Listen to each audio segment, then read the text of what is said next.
Tudo da Canção Nova em um só lugar. Canção Nova Play. Sabemos que Jesus é o grande pastor das ovelhas, como diz a carta de São Paulo aos Hebreus. Ele é o pastor por excelência. Ele é aquele que está preocupado com cada uma de suas ovelhas. E como ele mesmo fala no Evangelho, ele sabe quantos cabelos tem na nossa cabeça, ele sabe do que nós precisamos, ele nos conhece profundamente. Mas é também de Jesus o convite para que nós sejamos com ele pastores das suas ovelhas. E no Evangelho de João ele narra aquela parábola maravilhosa do pastor que larga as 99 no redil e sai atrás daquela que está ferida, machucada, que se enrolou nos espinheiros, que comeu demais e ficou de barriguinha para cima, correndo o risco de morrer. Aquela ovelha que não conseguiu ouvir a voz do pastor e se perdeu durante a noite, é presa fácil dos lobos. No final do Evangelho de João, Jesus tem aquele momento maravilhoso com os seus discípulos, em especial com Pedro, com Simão Pedro, e ele então por 3 vezes fala para Simão: Simão, apacenta minhas ovelhas. 3 vezes. A ovelha mais machucada nos dias de hoje é a família. E é muito duro para mim falar isto, muito duro, muito duro. Mas é a ovelha mais ferida do rebanho de Jesus. É a família. Eu não tenho dúvida de que a vontade de Jesus hoje é de que nós, os seus pastores, sejam eles pastores constituídos pelo sacramento da ordem, os sacerdotes, aqueles que foram sagrados episcopos, bispos para pastorear toda a igreja, ou sejamos nós que recebemos a unção do sacramento do matrimônio. Nós estamos sendo chamados a cuidar de uma ovelha muito ferida, que é a família. E eu tenho certeza de que se vocês olharem ao seu redor, com um olhar amoroso, como é o olhar de Jesus, vocês vão ter a mesma vontade que eu tenho de chorar.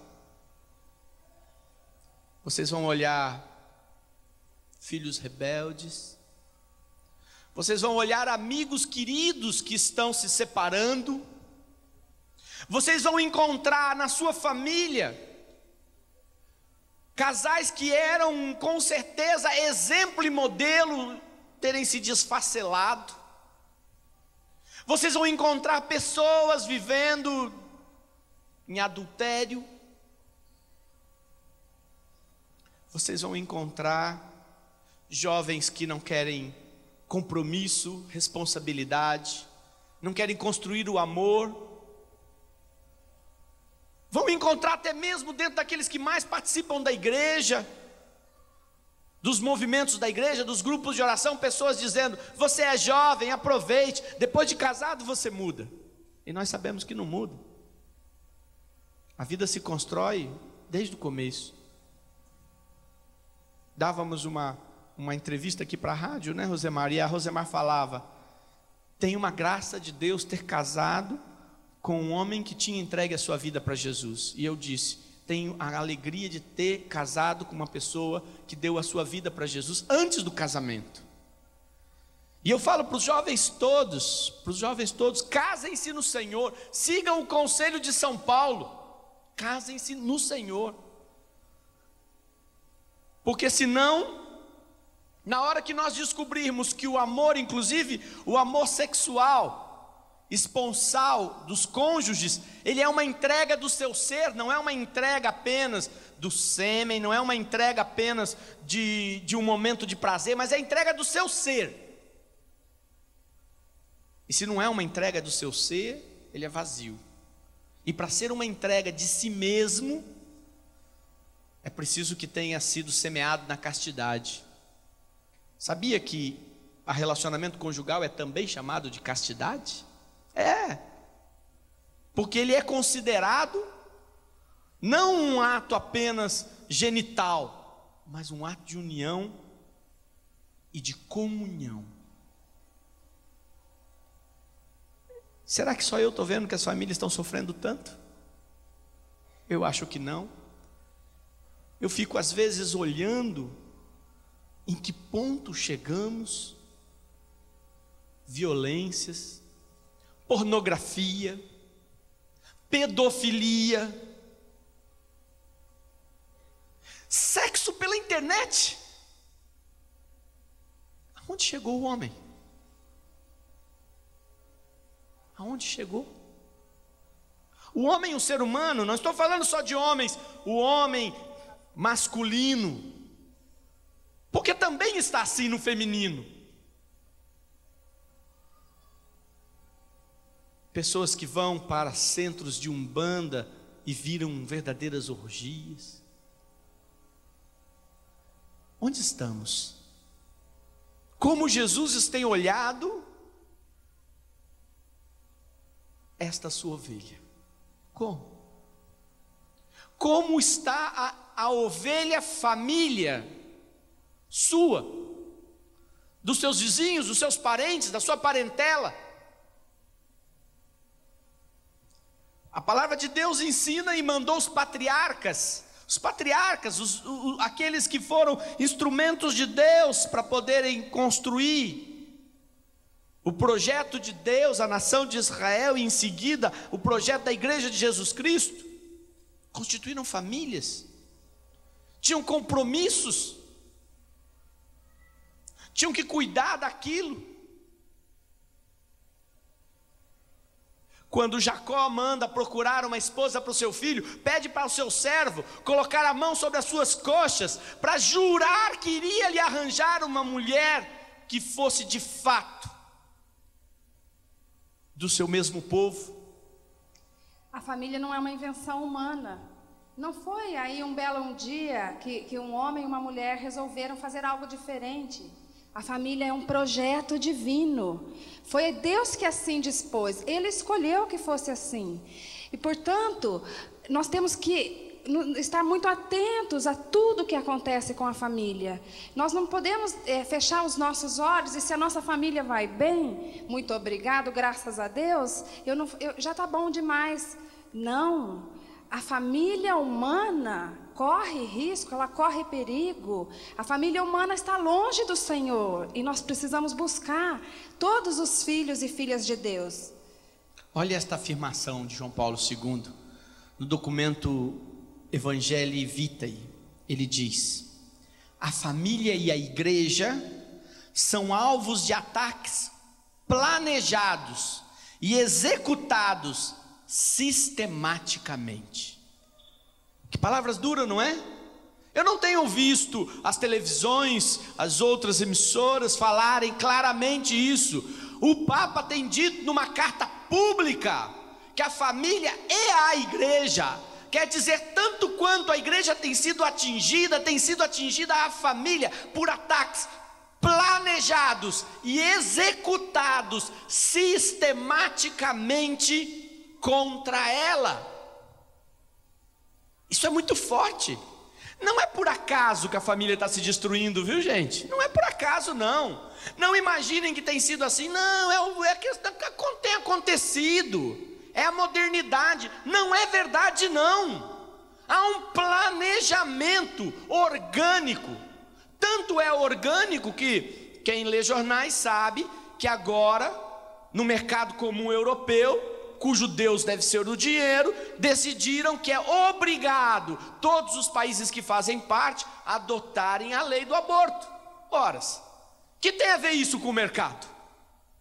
Há um projeto de destruição contra o ser humano, contra a pessoa humana. Sabe por quê? Porque nós fomos criados à imagem e semelhança de Deus para o amor. Nós fomos criados e gerados por Deus, porque antes que um homem e uma mulher tivessem se unido, já tinha no seu projeto definido que nos tornaria presentes neste mundo com seu amor. Ninguém nasce sem a vontade de Deus. Nós somos frutos do amor de Deus. Belisca o seu irmão, diga: você é fruto do amor de Deus. Eu não quero nem saber se a tua mãe não te amava, se teu pai não te amava. Deus te amava, Deus te escolheu, Deus te conseguiu fazer você nascer. E talvez você tenha sido um daqueles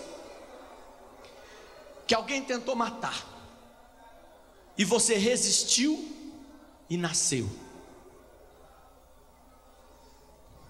Eu estava pregando um encontro numa cidade do interior do Brasil, muito distante, no norte, não vou dizer a cidade. E Deus falou no meu coração que era para mim rezar por uma pessoa que eu não sabia quem era. Um lugar tinha mais ou menos esta quantidade de pessoas, cuja mãe tinha tentado matá-la no ventre materno, e que Deus queria lhe dar uma grande graça, porque Deus tinha querido aquela vida, e de que um sinal é que ela tinha muito medo de qualquer coisa, tinha medo de sair de casa, tinha medo de todas as coisas. E eu rezei. Quando terminou o encontro, uma mãe me procurou e disse: aquele caso foi a minha filha, que estava aí, mas ela não sabe, ela tem medo de tudo. Mas eu estava noiva, fiquei grávida, e o meu noivo foi embora, e eu, de tristeza, queria matar aquela criança, que hoje eu amo tanto. Ela não sabe disso, nem vou contar. E aquela mãe chorou copiosamente. Quantos de nós não estávamos na vontade dos nossos pais, mas estávamos na vontade de Deus? E se estávamos na vontade de Deus, nós estávamos no seu plano amoroso. Como aquela moça que, mesmo sem saber, foi curada de todo aquele trauma. Deus também está querendo curar uma infinidade de pessoas, porque Ele nos amou. E se Satanás tem ódio da vida, Deus tem pela vida o amor, porque é o maior dom que Deus deu aos homens, a vida humana.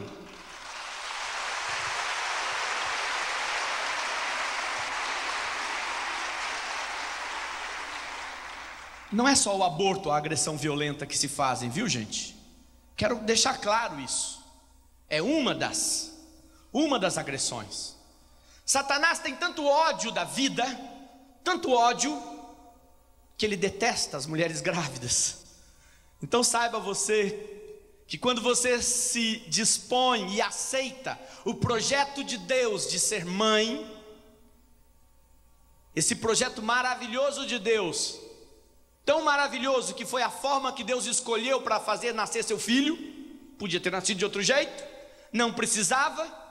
Ele podia ter feito já nascer grande pelas nuvens do céu, como vai ser a segunda vinda. Poderia ter feito sei lá de quantas formas possíveis, mas Ele escolheu esta. Então, mulheres, mesmo aquelas que por algum motivo já estão de alguma forma esterilizadas, porque há um projeto contra isso, que inclui hormônios em alimentação, inclui distribuição de anticoncepcionais que foram esterilizando o povo, mudando a mentalidade das pessoas para serem contra a vida, para acharem que a vida é um problema, para achar que um filho não vai ser sustentado, para achar que ele vai ficar na miséria, que se vier mais um a tua vida está perdida, que vai estragar teu futuro, que vai estragar tua felicidade, que vai estragar teu casamento. E é tudo mentira de Satanás, porque uma criança, quando ela chega, ela é bênção sobre bênção, ela é graça sobre graça, ela é presente de Deus, seja para miserável, seja para o rico, seja para quem for, seja para quem for. Para quem for. E eu digo até para você que teve a tristeza, por exemplo, de saber que uma filha sua ficou grávida de um relacionamento sem o amor verdadeiro e responsável. Mesmo assim, a vida que está ali é de Deus. Com certeza aquela criança vai ter que lutar contra toda a dor do abandono, todo o desamor que se descobre depois, vai ter toda a dificuldade da vida, mas é de Deus, e você tem que acolher, porque é Deus quem dá a vida. Sem Deus não há vida. A vida é sempre um projeto de Deus, sempre. Por isso que a Madre Teresa de Calcutá, a pedido do Santo Padre, quando no meio da guerra lá na Iugoslávia, entre Bósnia, Kosovo, entre os muçulmanos e cristãos, escutem o que eu vou dizer, para chorarem comigo, para vocês verem como Satanás ataca a família. Os muçulmanos estupravam as mulheres cristãs para poderem dizer: você tem um filho muçulmano na sua barriga. E os cristãos estupravam as mulheres muçulmanas para poderem dizer: você tem um filho cristão aí dentro, não é muçulmano. Que vergonha! Com certeza não são cristãos que creem em Jesus Cristo, são só cristãos de bandeira. E digo até que esses muçulmanos não são cristãos, óbvio, seguem Maomé, mas também nunca leram direito, talvez nem suas escrituras. O Papa disse para a Madre Teresa: vá lá e diga para essas mulheres que foram engravidadas para gerar ódio, que foram engravidadas para gerar guerra, que foram engravidadas para poder maldizer, como fruto de maldição. Diga para elas: a vida é Deus quem deu, se você não quiser, nós ficamos com as crianças. Pode ir embora se você não consegue olhar para essa criança, mas deixe-a para viver, deixe-a para viver. É a vida, um projeto de Deus que Satanás detesta, porque em cada vida há uma alma imortal. Nós passamos, este corpo vai ser transfigurado, este corpo vai apodrecer, Deus vai nos dar um glorioso, diz as Escrituras em Tessalonicenses, mas a alma é imortal, não morre nunca. Deus vai lhe dar um corpo e foi projetada para o céu. E assim como o Padre Jonas nos falava pela manhã, que o diabo ele quer subverter a ordem, o Senhor, o Espírito de Deus quer converter os nossos conceitos, a nossa mentalidade. Se o mundo é antinatalista, se ele é contra a vida, nós precisamos não só levantar a bandeira, mas nós precisamos converter a nossa vida a favor da vida, a nossa mente a favor da vida. E quando a gente acredita, é muito mais fácil convencer alguém. Quando nós estamos cheios, imbuídos dessa certeza, então nós somos os melhores a fazer a propaganda do Evangelho, que é pura vida, vida em abundância, é o que o Senhor nos fala em João. Depois que a criança nasce, não cessa o ódio de Satanás, não. Você vê crianças sofrendo abusos, crianças sofrendo violências, crianças sofrendo abandonos, crianças sendo institucionalizadas para a miséria. Não encontram isso ou só eu que estou vendo? Não, eu tenho certeza que todo mundo tem visto isso, para tristeza nossa. Homens que têm alma, que foram também e continuam sendo amados por Jesus, homens e mulheres que às vezes fazem estas coisas sendo instrumentos de Satanás. Só que existe uma que eu considero hoje flagelo profundo, que é o ataque de Satanás para deixar as crianças sem pai. E isto é violento, viu, gente?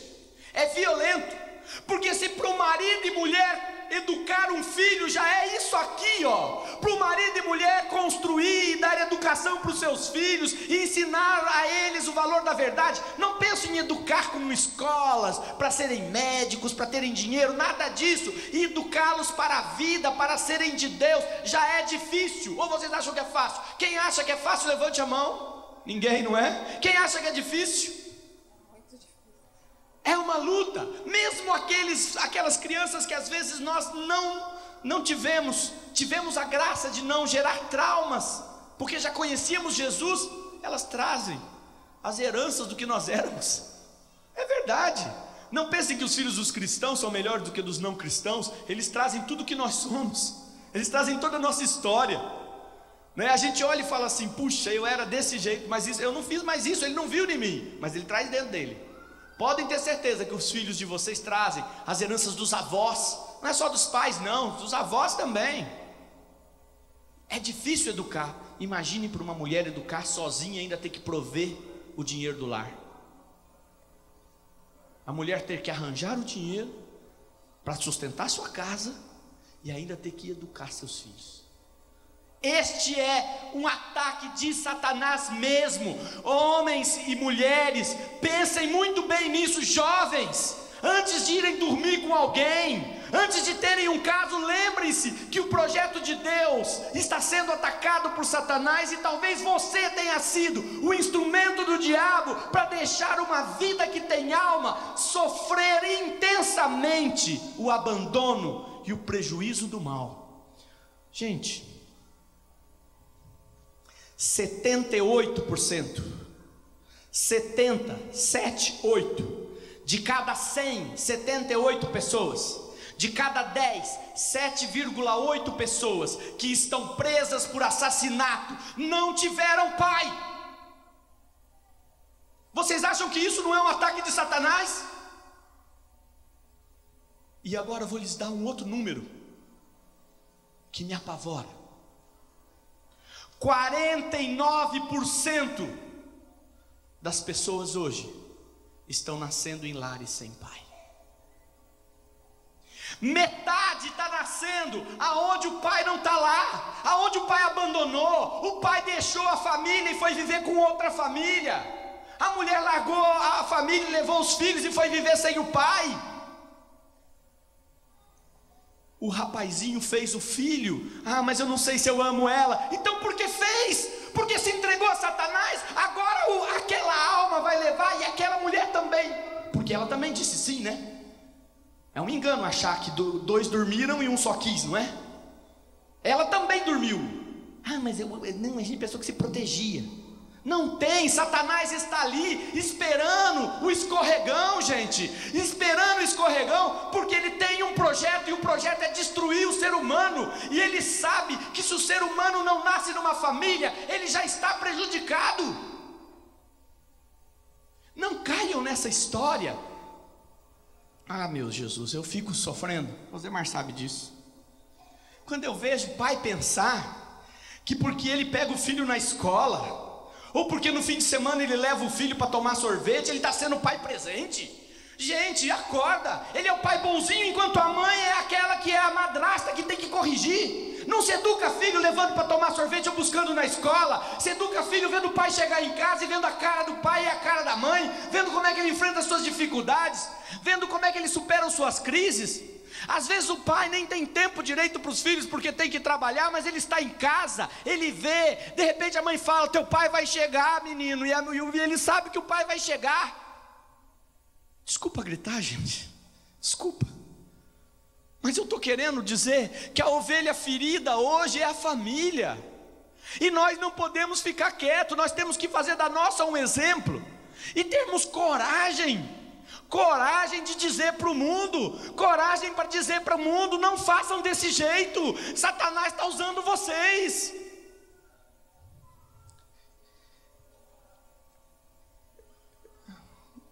Um desses assassinos pode um dia matar o teu filho, pode roubar tua casa, ou não?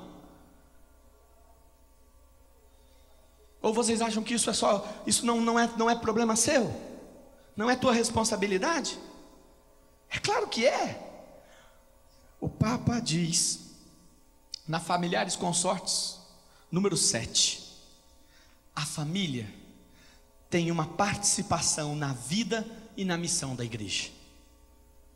Nós é que estamos construindo a igreja, nós é que estamos construindo a vida, gente. Não dá para poder simplesmente esquecermos isto. Não dá. Eu sei que muita gente já está nessa situação. Reze muito e peça a Deus que venha com seu socorro. Tem muita gente também adiando o momento de constituir família. É mais uma dessas mentiras que Satanás vai impregnando na nossa mente, de dizer assim: olha, como você tem que aí a sua carreira pela frente, você tem que estudar, você tem que se formar, mas ter o diploma da universidade não basta, você precisa da pós-graduação, e você precisa aprender línguas no exterior, e nunca para, é cada vez mais, e as pessoas vão ficando fechadas no próprio mundo, fechadas dentro dos seus próprios planos, e excluem a missão para a qual foram chamadas. Aliás, tem gente que nem está preocupado em qual é a sua vocação, qual é o seu chamado. Ora, Deus te deu a vida, afinal, por causa do quê? Por que você existe? Por que você está vivo até hoje? Eu às vezes olho e falo para os casais: você tem que pôr na balança a verdade. Há uma ordem de prioridades. A primeira prioridade é você e Deus, porque você só vai se salvar com a tua fé, com a tua resposta livre ao Senhor. Então a primeira e fundamental prioridade da vida de todo mundo é Deus. Ele é a primeira, não é nem a família, é Deus. Consegue entender isto? Claro, todo mundo entende. Talvez não consigam viver, mas é Deus. Eu com Deus. A segunda é o meu relacionamento comigo mesmo. Quem não se relaciona consigo, não consegue se relacionar com ninguém. Então eu preciso me relacionar com Deus, eu preciso rezar. Devemos procurar grupos de oração, que é um grande momento de nos relacionarmos com Deus. Devemos procurar estar presente na vida da igreja, presente na vida de oração pessoal e comunitária. Por isso que eu incentivo muito as famílias a estarem em grupos de oração, porque rezando com outros temos mais força. Relacionar-se com Deus, mas eu preciso relacionar comigo mesmo, me encontrar comigo, mesmo com meus traumas, mesmo com as minhas fraquezas. Isso não significa que eu vou estar totalmente equilibrado, mas que eu preciso me relacionar comigo, quem eu sou, o que penso, como ando.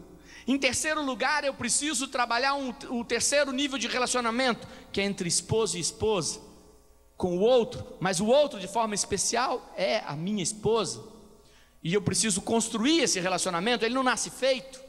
Eu preciso reconhecer que eu tenho fraquezas, e eu preciso compreender as fraquezas dela para conseguir criar um diálogo, conseguir criar uma relação de vida, aonde há virtudes e há crises, há fraquezas e há graças, e aí eu consigo criar esse relacionamento, esse diálogo. O quarto, entre pais e filhos. Pais no plural, mãe, pai, com filhos e filhas. Esse é a quarta prioridade. Eu e Deus, eu comigo, eu com a minha esposa, pais e filhos. E depois, eu com o mundo, com a sociedade, com a igreja. Esses níveis de relacionamento, nós precisamos investir neles. Não nascem sozinhos. Nós precisamos investir na vida de oração, na oração comunitária. Você tem que investir nisso, você tem que gastar tempo, você tem que colocar prioridades para fazer isso. Satanás não vai deixar em branco, ele vai te trazer muitos serviços, muitas responsabilidades com você mesmo. Daqui a pouco você não tem mais tempo para você. Daqui a pouco você se olha no espelho e fala: meu Deus, meu cabelo ficou branco, eu não tinha visto. Daqui a pouco você olha para o espelho e fala assim: nossa, que tamanho de barriga. Não percebeu que é preciso se conhecer, tempo para você mesmo. Terceiro, você precisa investir em se relacionar com a sua esposa, com seu esposo, em conversar, em trocar, é fundamental. E você precisa se relacionar com os filhos. Se relacionar. Precisamos construir isso, não nasceu pronto. Satanás com certeza está trabalhando sistematicamente. O que é sistematicamente? Organizadamente, dia a dia. E é claro que a gente tem que ir trabalhando esses níveis de uma forma dinâmica, todos ao mesmo tempo em que eu aprofundo a minha vida de oração, eu estou me abrindo a mim mesma, ao conhecimento da minha pessoa, daquelas coisas que eu preciso melhorar, que eu preciso mudar, e também das graças que eu já posso ver Deus agindo ao longo do tempo na minha vida. E também, é claro, com a oração nós vamos aprendendo a nos tornar melhor no relacionamento uns com os outros, com os amigos, com os parentes, não é mesmo? Então, não se trata de você, então agora eu tenho que me retirar e vou ficar 10 anos lá na comunidade Canção Nova, que daí eu vou ficar santo, aí eu posso voltar e ser um bom esposo, uma boa esposa. Não é isto. A nossa vida, ela não para. A nossa vida é dinâmica, é algo que a gente tem que estar investindo o tempo todo e em todo o tempo. Deus não cria entulhos, sabia? Não cria entulhos. Os homens geram entulhos, tratam mal o meio ambiente e geram entulhos. Deus não cria entulhos. Inclusive na família existe a terceira idade, sabiam disso? Outro dia, eu estava conversando com um membro da minha comunidade, ele dizia assim: tá difícil o mercado de trabalho, só tem lugar para os jovens, veja, gente que já não é mais jovens. E eu perguntei: quantos anos você tem? 42. Quem tem 42 já acha que não é mais jovem, já acha que já está velho para trabalhar. O mundo está fazendo a gente pensar que a gente é entulho, está fazendo a pessoa de 50 anos se sentir uma porcaria, e não é de Deus, gente. Deus não nos criou, Deus tem um plano para cada um de nós. Eu até quero dizer uma coisa que talvez te assuste. Deus nos amou desde o momento da concepção do seu projeto até o último segundo da nossa vida, do qual Deus espera que seja por morte natural. Por isso que nós não somos jamais a favor de retirar a vida de ninguém. A igreja é claramente contra a eutanásia. E também é contra a distanásia, quer dizer, ficar fazendo a pessoa viver uma vida só nos aparelhos. Mas Deus quer que nós saibamos que tudo é seu plano. Um homem de coma não é um entulho, é o plano de Deus. Talvez na sua casa, um dos dois um dia fique numa cama por muitos anos. E ele não é um entulho, ele é um projeto de Deus para te levar para o céu. Porque Deus sabe que esta vida que vivemos é ínfima. O que vive muito vive 100 anos. Hoje encontram alguns que vivem 110. O que é isso? Miserável vida. Para quem foi criado imortal para viver milhares e milhares de anos. Como diz a Escritura, 1000 anos é como um dia. Quem estiver vivendo 100 anos estará no início de sua vida. Então tudo isto é projeto de Deus, gente. É projeto de Deus. Mesmo quando temos doença, quando temos até o coma, onde a pessoa está lá, sem vida aparente, Deus tem um projeto para essa situação. Não há uma única situação na história do homem, do nascer ao seu ocaso, que o Senhor não tenha um plano para ela, para que possamos chegar ao céu. E eu fico feliz de que a minha esposa é um pedaço do plano de Deus para a minha vida. Fico feliz. E eu sei que muitos de vocês também ficam felizes com isso. Os seus filhos, as suas lutas, tudo faz parte. Em tudo, o Senhor quer nos formar. Não é só nos informar, nos formar. Em tudo, gente, em tudo, em tudo. Coloque na sua mão assim. Que coisas difíceis tem na sua vida? Um pai enfermo, uma mãe doente, um filho que se perdeu, está envolvido com álcool, drogas, uma situação difícil de saúde. Coloque aí na sua mão. Uma situação conjugal complexa. E vai falando, colocando na mão, assim, como se você pudesse colocar nessa mão todas essas coisas. Vai dizendo: Jesus, eu quero colocar nessa minha mão aqui todas essas coisas. Todas elas, Jesus. Todas elas. E agora você fecha sua mão, bem lentamente, até ficar com o punho cerrado. E aí você levante o seu punho e diga: vou ser santo. Vou ser santa. Eu não entendi. Vou ser santa. Agora, com esta mesma mão, junte com a da sua esposa, levante e diga: vou ser santo. Vou ser santa. Força, vou ser santo. Vou ser santa. Amém. Amém. Bata a palma para o seu irmão do lado. Ele merece. Ele merece.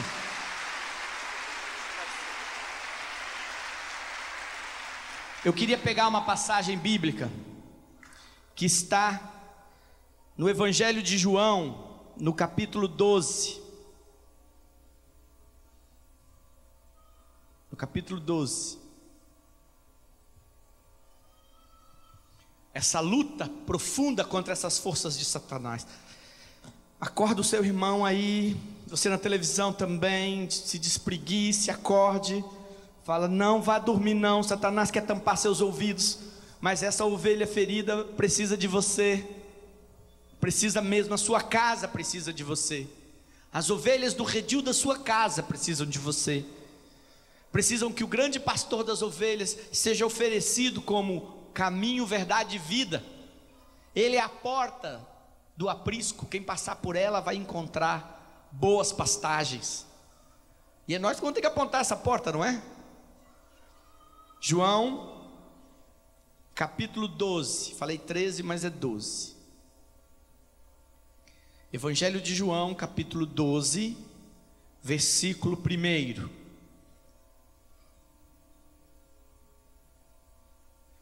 E diz assim a palavra de Deus: 6 dias antes da Páscoa, Jesus chegou a Betânia, onde se achava Lázaro, que ele ressuscitara dentre os mortos. Ali ofereceram um jantar em sua honra. Marta servia e Lázaro se achava entre os convivas. Maria tomou então uma libra de um perfume de nardo puro, de grande valor. Ela ungiu os pés de Jesus, enxugou-os com seus cabelos, e a casa ficou cheia de perfume. Palavra do Senhor. Graças a Deus. 6 dias antes da Páscoa significam poucos dias antes daquele dia terrível e ao mesmo tempo maravilhoso, onde Jesus daria sua vida, seria preso, crucificado, condenado e ressuscitaria ao terceiro dia. 6 dias. Se você soubesse que iria morrer daqui 4 dias, 5 dias, o que você faria? Como gastaria seu tempo? Talvez fizesse uma visita para despedir dos parentes. Talvez chorasse dia e noite. Talvez ficasse de joelhos, se confessasse de minuto em minuto, com medo de tua alma não estar pronta. Não sei o que você faria, eu sei que Jesus estava neste momento se dirigindo a Jerusalém, onde ele sabia o que o encontraria, porque ele já havia dito que ele estava indo para Jerusalém para o cumprimento das profecias. Então Jesus já sabia o que ia acontecer e estava indo para Jerusalém. Muito próximo de Jerusalém está a cidade de Betânia, um pequeno vilarejo do qual dá para se ver Jerusalém antiga, e aonde ficava uma casa, a casa de Marta e Maria. Me impressiona por demais que Jesus gostava de, antes de entrar em Jerusalém, a metrópole, a cidade grande, aonde as pessoas iriam com certeza procurá-lo para ver seus milagres, para colocá-lo à prova, ele gostava de ficar naquela casa. Era a casa de seus amigos, 3 irmãos: Lázaro, Marta e Maria. É a casa que um dia Marta, com a maior liberdade do mundo, disse para Jesus: "Ô Jesus, manda minha irmã me ajudar." Você diria isso para um estranho? E se fosse um estranho importante? Imagina que está lá uma pessoa muito importante na sua casa. Você falaria da tua irmã: fulano, dá um jeito aqui na minha irmã. Você falaria isso? Só se fosse muito amigo, não é? A não ser que você também fosse muito mal educado. A liberdade que Marta tinha com Jesus era muito grande, a ponto de falar com Jesus: "Ô Jesus, está vendo que eu estou trabalhando aqui, e minha irmã está aqui só conversando com você?" Era uma casa muito querida, a ponto de Jesus, quando chegou e viu Lázaro morto, chorou, diz a Escritura. É aquele amigo mesmo. Jesus chegou, Jesus sabia que ia ressuscitá-lo. Jesus já tinha falado para os seus discípulos que ele iria chegar e Lázaro já estaria morto, e que ele iria ressuscitar Lázaro, porque aquilo era para a glória de Deus. Mas ele chorou quando viu seu amigo morto. Eu fico pensando que passou pela cabeça de Jesus: Jesus ia ressuscitar Lázaro. Deve ter passado: puxa, meu amigo sofreu, meu amigo está sofrendo, meu amigo está sem vida. Era amigo de Jesus. Marta tinha liberdade. Quando Jesus se aproximava para ressuscitar Lázaro, Marta correu ao seu encontro e disse: "Senhor, se você estivesse aqui, isso não teria acontecido." Eram amigos de fé, que sabiam quem era Jesus. Ela dizia: "Eu sei, Jesus, que você poderia ter ressuscitado." E tem mais, ela ainda faz no Evangelho de João uma proclamação de fé: "Eu sei que ele ressuscitará no último dia." Quer dizer que os ensinamentos de Jesus estavam no coração dela. Ela acreditava na ressurreição dos mortos, ela acreditava no mistério de Jesus. De Maria eu não preciso nem falar. Jesus disse: ela escolheu a melhor parte. E nesse momento tão difícil da vida de Jesus, Jesus resolveu passar um dia na casa dos seus amigos. Quero te fazer uma pergunta. Você não gostaria que a tua casa fosse assim? Hein? Quero olhar bem nos olhos de vocês. Já imaginaram? Já imaginaram? Jesus perto de morrer, querendo ficar um dia na tua casa. Jesus querendo estar lá com você, porque você o servia, como Marta. Já imaginou? Você não queria que a tua casa fosse como a de Lázaro, a de Marta e de Maria? Diz a Escritura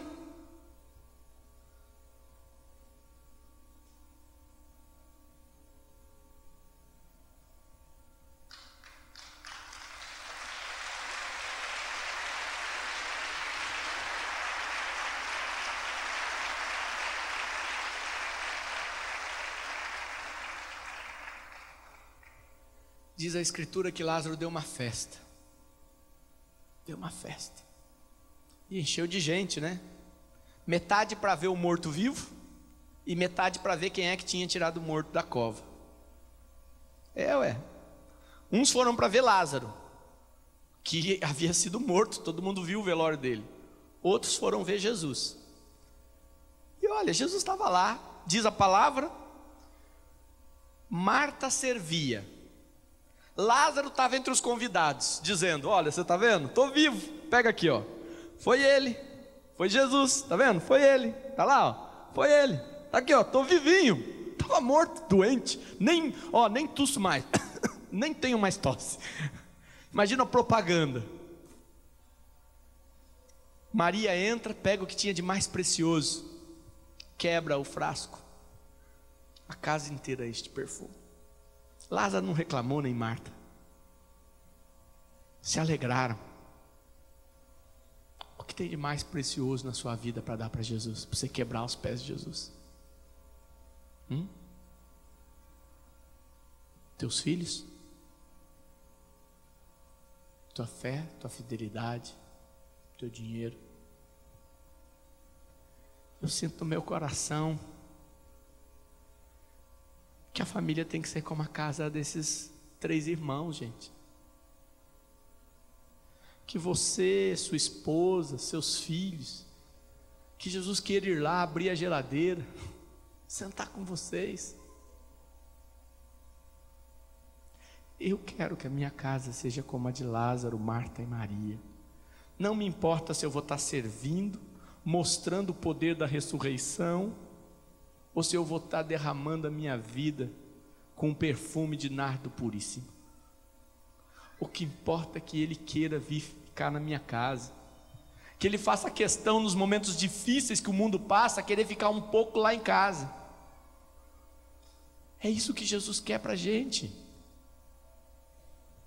Cada um de nós sabe qual é a coisa mais preciosa que nós temos para oferecer ao Senhor. Se você parar um pouquinho, fechar os seus olhos e olhar para a sua vida, vai descobrir o que é tão precioso e às vezes tem ocupado o espaço maior na vida. O tema do acampamento é: buscai em primeiro lugar o reino de Deus. E a gente pode aqui dizer: buscai em primeiro lugar o Senhor, e o resto, e todas as outras coisas, até essas que a gente está apegado e que representam para nós a coisa que a gente acha que representa tudo na nossa vida, é nada diante do Senhor da vida, do Senhor que pode dar todas as coisas que nós precisamos. E Ele é nosso Pai, Ele sabe melhor do que nós necessitamos. Essa passagem está localizada no Evangelho quando Deus está falando das vãs preocupações. Quanta coisa vã na nossa vida está ocupando o espaço do Senhor. É hora de sinceridade, é hora da nossa verdade. A gente não precisa ter medo de encarar a verdade, porque o próprio Jesus disse que a verdade vai nos libertar. E se nós, com muita coragem, encararmos aquilo que tem sido empecilho para que a nossa alma seja totalmente de Deus, aí sim, grandes maravilhas e grandes coisas o Espírito do Senhor vai fazer em nós. Há um projeto contra a família. Há um projeto. O Papa afirma: só não vê quem não quer. Está aí, na educação, nos livros, nos meios de comunicação, nas leis, na economia, cada vez mais empurrando contra a família. Há um projeto contra a família, sendo implantado com muito dinheiro, com muito poder. A família é projeto de Deus e saída para a construção da humanidade. Não vai ser nenhum projeto miraculoso, nem político, nem econômico, que vai salvar o mundo, mas vai ser quando Jesus visitar a casa de todo mundo, como Lázaro, Marta e Maria. Quando a nossa casa tiver a justiça de Deus, quando o nosso sonho for os sonhos de Jesus. Em terceiro lugar,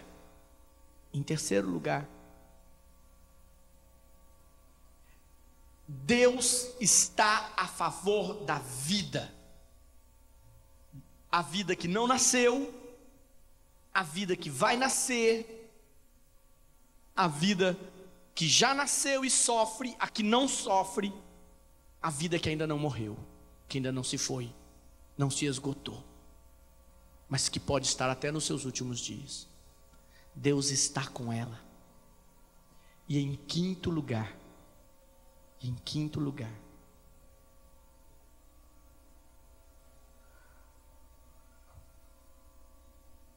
a nossa família é quem vai ter a missão de pastorear as famílias. É a nossa família. Você vai falar para mim assim: mas eu não resolvo nem meus problemas. E eu vou dizer: é preciso pastorear, porque os problemas não são resolvidos com regras gerais, mas nós vamos precisar cuidar, medicar, acolher. Eu às vezes falo, vejo sofrimentos terríveis, violência, vejo os homens endemoniados ou mulheres endemoniadas. É verdade mesmo.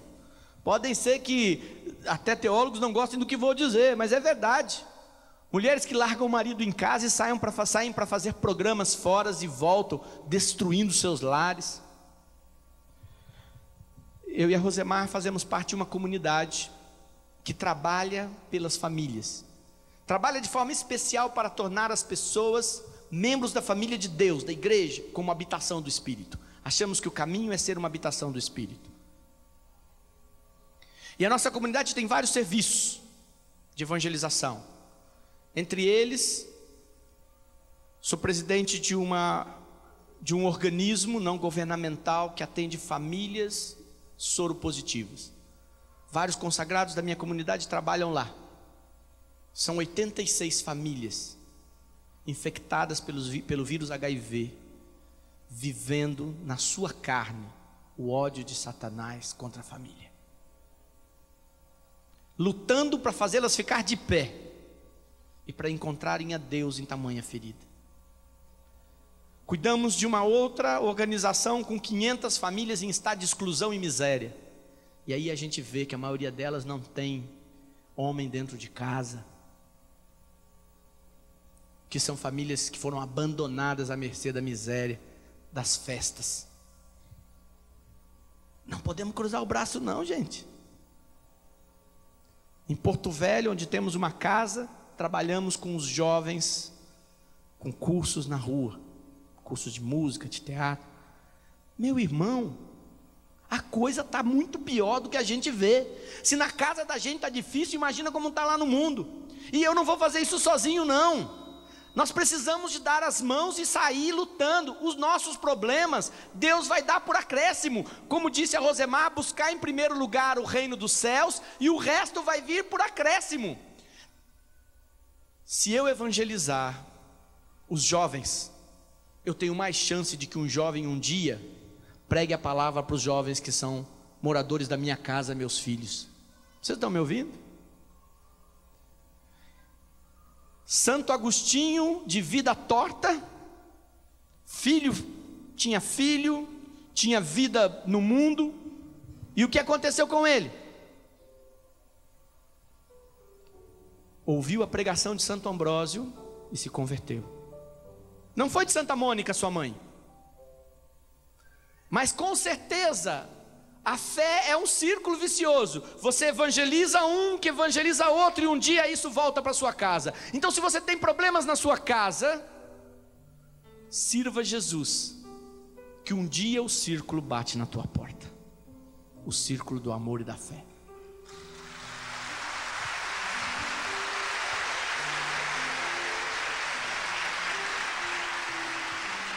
Esse é o reino de Deus. É o amor em primeiro lugar. E quando a gente ama o irmão, nós também somos muito amados. E de uma forma muito mais especial do que nós podemos imaginar ou pedir. Assim é o amor de Deus. É muito superior. Ele vai além da nossa expectativa, vai além da nossa necessidade. Deus é só amor. Deus é puro amor. Convide seu irmão, deixa Jesus ficar na sua casa, como ficou na casa de Lázaro, de Marta e Maria, e vá se levantando, porque só nos resta rezar e dizer: fica na minha casa, Senhor, fica na minha casa. Fala para o Senhor: fica na minha casa. Fica, Senhor, fica, na minha Jesus. casa. Fica Eu na abro, minha Senhor, casa, as Jesus. portas da minha casa. Entra mesmo, Senhor, e fica lá, Senhor, fica conosco. Tudo da Canção Nova em um só lugar. Canção Nova Play.